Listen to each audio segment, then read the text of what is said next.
Oh, let's get a check on what we are dreading. We're worried. We're thinking about it. We're talking about it. What's Focus on it. Yeah, a lot going on here. Marco is going to be hitting Louisiana later on, but we're looking at Laura right now. That's going to be the bigger issue for us right now.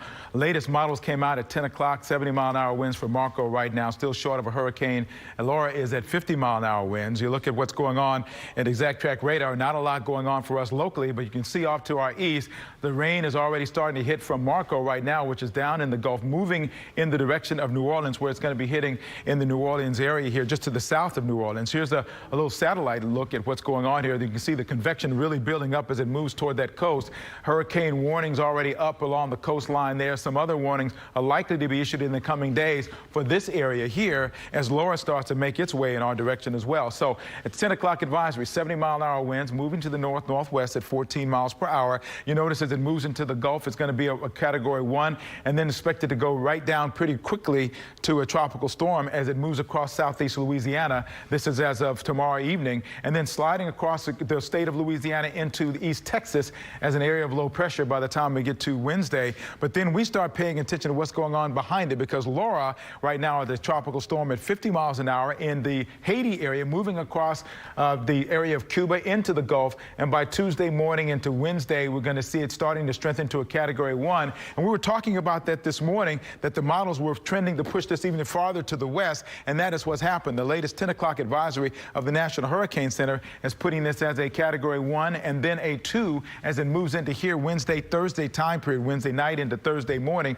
Look what happens is you look at Category 2 as of Thursday morning. Now, this is unusual to see it happening, strengthening. It's kind of challenging to see that it might strengthen to a Category 2. Just know that it's on a strong storm, Category 1 or 2 at this point, coming right across the Louisiana-Texas border, and that, of course, brings all of Houston into the, quote, dry side. But this is a windstorm as much as a rainstorm, because it will be bringing in a lot of moisture as well, a lot of rain. In terms of shear, there's not a lot that's going to get in the way of it. By Monday, we have the shear breaking down a little bit, and by the time we get to Tuesday, Laura is taking over. The shear indications you see is from Laura as it comes in to this part of the state, moving in on going into that time period. So here's an American model showing what's going on here. This shows Marco moving on up, going into Tuesday, and then it shows Laura coming into Wednesday morning into Wednesday evening. And this model shows it sliding a little bit farther to the east of the border, but that's one model that shows what's going on here. In terms of the rain amounts,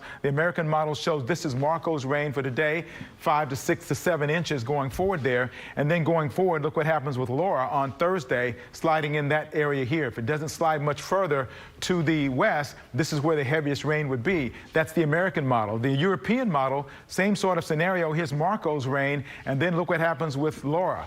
Comes in and it has a different signal altogether. This model brings it right in the middle of the Houston area with tremendous amounts of rain, 10 to 12 inches of rain going forward. And of course, with a Category 1 or 2, we also have the wind that's associated with it as well. So in later model runs, we'll find out which one of these models is going to win out, because it's, the Hurricane Center is looking at all of them, and that's all that all lets us know that we need to pay close attention to the model runs as they happen later on today. Right now for us today, still a day for you to get your act together in terms of figuring out what you want to do. Now that we know that Marco is not a direct hit for us, gives us a little extra time to get prepared for what might be Laura impacting our area with some pretty significant impacts going forward here. 85, 86 degrees, mid-80s for almost everybody except along the coast where it's 89 in Galveston. With those northeast winds, 5, 6, 7, 9 miles an hour, 12 in Galveston is pretty comfortable in terms of the northeast wind. We're going to be mid-90s today with those rain chances, about 20% chance, and then we're going to look forward to what's going to happen with us. I haven't had a chance to change this model